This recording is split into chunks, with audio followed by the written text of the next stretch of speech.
The hope was to find a cave that might be down at the original ground level. And so the excavation began. Immediately in front of the cliff face, progressively deeper and deeper. Well, it was not long before there were uncovered several niches, resembling recessed bookcases. And as the digging went deeper, there were found to be 3 of these.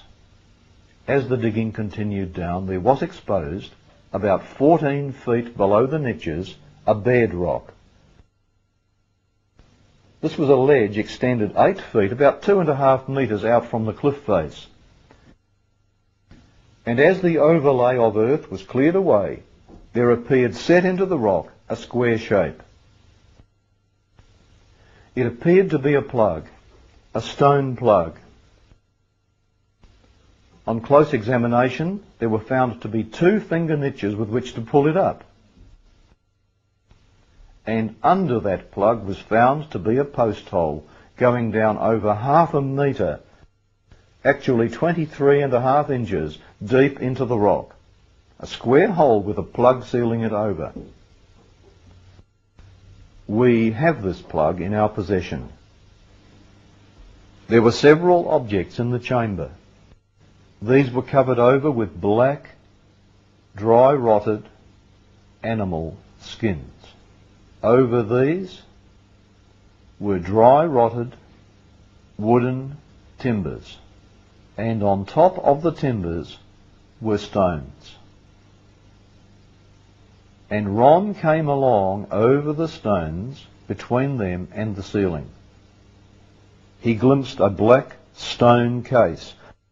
It had a flat stone top, which was cracked completely in 2. And there was found to be a crack in the ceiling. The crack was immediately above the crack in the lid of the stone case.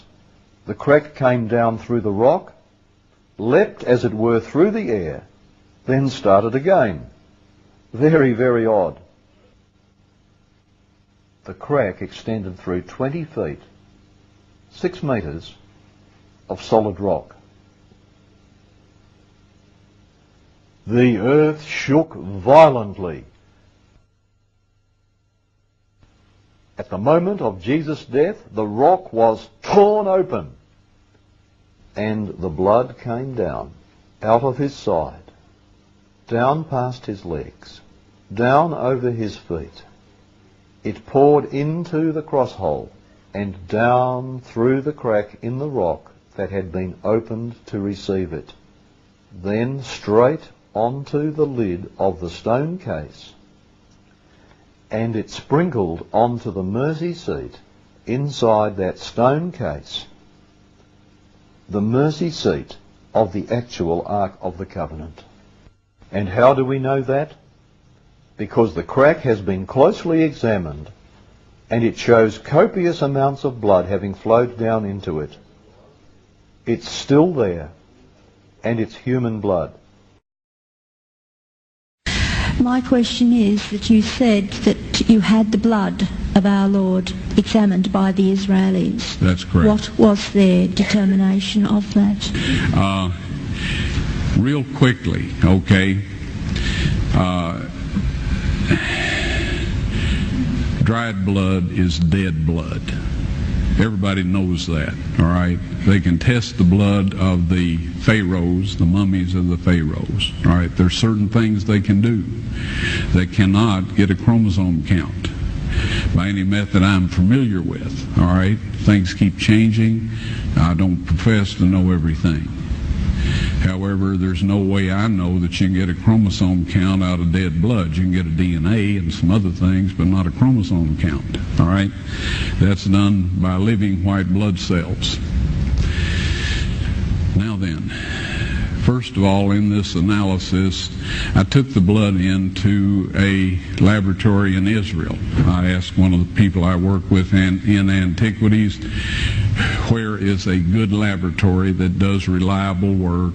And they said, such and such, such and such. I took it. I just said, please examine this blood and tell me what you can tell me about it.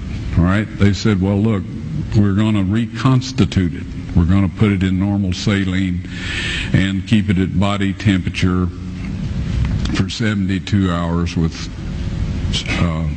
gentle swirling. All right, that's their business. That's great. I said, now I want to be there when you check it out. They said, fine.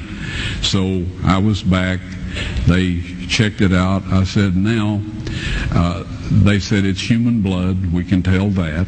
They did whatever tests they need to do. And then I said, take some of the white blood cells and put them in a growth medium and keep them at body temperature for 48 hours. And they said, well, that'll do no good because it's dead blood. I said, would you please do that for me? And they said, okay, we'll do it. So anyway, I said, I want to be there when you take it out and examine it. So I was back there. They took it out, examined it under a microscope, and the one technician called the other one over there, and then they called the boss over there, and they were talking Hebrew a mile a minute there for a little bit, and they looked at me and they said, Mr. Wyatt, this human blood only has 24 chromosomes in it. Everybody else has 46. You see, 23 from your mother, 23 from your father, 22 autosomes from your mother, 22 autosomes from your father. You get an X from your mother, you may get an X or a Y from your father, all right? This blood had 23 chromosomes from the mother's side, one Y chromosome only. You see, the child could not have developed if they hadn't had the autosomes from the mother. So all of his physical characteristics were determined by his mother's side of the family, her autosomes. His maleness was determined by this one Y that came from a source, not a human male. Then they said, this blood is alive. And then they said, whose blood is this?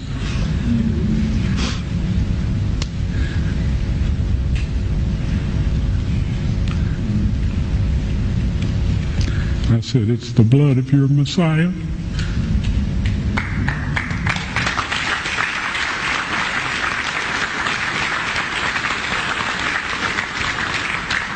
And I assure you, those men's lives have changed.